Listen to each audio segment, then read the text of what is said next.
Hi there, this is me. So ayan guys, isa na namang napakasimpleng sketch po ang ating gagawin sa ngayon. Ito po ay isang oso.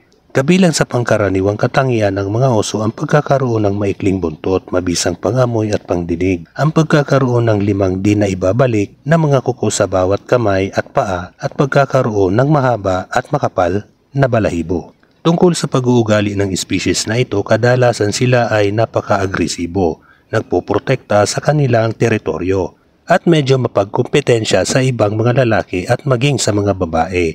Sa katunayan, kapag sila ay nasa init, ang tatlong katangian na ito ay mas makapangyarihan sa mga lalaki. Samantala ang mga babae ay nagdaragdag ng kanilang pagiging agresibo kapag ang kanilang mga anak ay ipinapanganak, sila ay nagiging mas proteksyon sa kanilang at sa kanilang teritoryo. Sa oras na ito ay ang mga tao ay nasa mas panganib. So ayan guys, patapos ng ating pag-i-sketch. Ako po ay nagpapasalamat sa inyo sa walang sawang panonood nyo sa aking mga simpleng sketches. So ayan guys, tapos na nga po. Maraming salamat. Bye bye. Thank you.